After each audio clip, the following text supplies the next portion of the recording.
யோசுவா 1ஆம் அதிகாரம் 5ஆம் வசனம் சொல்லுகிறது, நான் உன்னை விட்டு விலகுவதும் இல்லை, உன்னை கைவிடுவதும் இல்லை என்று கர்த்தர் யோசுவாவை பார்த்து சொல்லுகிறார். இங்க என்ன சூழ்நிலை அப்படின்னு சொன்னா, என்ன பேக்ரவுண்ட் அப்படின்னா, யோசுவாங்கிற ஒரு நபர் இருக்கிறார். அவர் மோசேக்கு ஊழியக்காரனாய் அவர் இருக்கிறார். இந்த மோசே என்கிற மிகப்பெரிய தேவனுடைய மனுஷன் இஸ்ரவேல் ஜனங்களை வழிநடத்தி கொண்டு போன ஒரு தலைவனாய் இருந்தார்.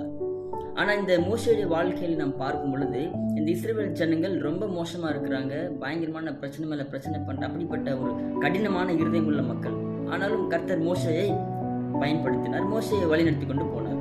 இப்போ மோசே மறிக்கிறாரு. மறிச்சதுக்கு அப்புறம் அந்த மக்களை வழிநடத்திட்டு போக ஒரு தலைவன் தேவை. கடவுள் யோசுவாவை செலக்ட் பண்ணார்.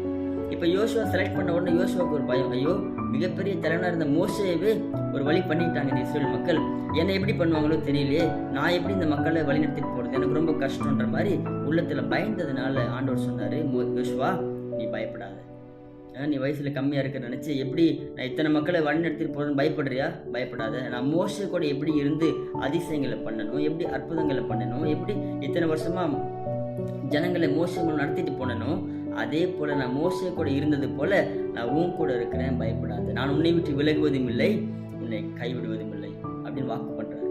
இன்றைக்கு இந்த யோசுவாவை போல ஒருவேளை நீங்கள் சில காரியங்களை கையாள்வதற்கு நீங்கள் பயந்து கொண்டிருக்கலாம். ஒருவேளை ஒரு நிர்வாகம் செய்கிறதா இருக்கலாம், இல்லை ஒரு குடும்பத்தை நடத்துறதா இருக்கலாம், இல்லை ஒரு சின்ன குரூப் மக்களை லீட் பண்ணிட்டு போகிறதா இருக்கலாம். எதுவாக இருந்தாலும் சரி, நீங்கள் எப்படி இவ்வளோ பெரிய காரியம் நான் பண்ண முடியும், என்னால் முடியாதுன்னு சொல்லி நீங்கள் இந்த யோசுவாவை போல் நீங்கள் பயந்து கொண்டிருப்பீர்கள். உங்களை பார்த்து ஆண்டவர் சொல்லுகிறார், நான் மோசேயோடு இருந்தது போல உன்னோடும் இருக்கிறேன், நான் மோசேயோடு இருந்தது போல உங்களோடும் இருக்கிறேன், நான் உங்களை விட்டு விலகுவதும் இல்லை, உங்களை கைவிடுவதும் இல்லை. எனவே இந்த வார்த்தையை கொண்டு கர்த்தர் நம்மை தேற்றுகிறார், திடப்படுத்துகிறார். நீங்கள் பயப்பட வேண்டாம், எப்படிப்பட்ட காரியம் இருந்தாலும் பரவாயில்லை, அந்த பொறுப்புகளை கையாள்வதற்கு, அந்த காரியங்களை கையாள்வதற்கு கர்த்தர் ஞானமும் பலனும் தருவார். அவர் உங்களுக்கு தைரியத்தை கொடுப்பார். வேதம் சொல்லுகிறார், பயமுள்ள ஆவியை கொடாமல் பலமும் அன்பும் தெளிந்த புத்தியும் ஆவி தந்திருக்கிறாரே, அந்த தைரியத்தோடு போங்கள். கர்த்தர் உங்களோடு கூட இருக்கிறார். உங்களை கொண்டு கர்த்தர் பெரிய காரியங்களை செய்வார்.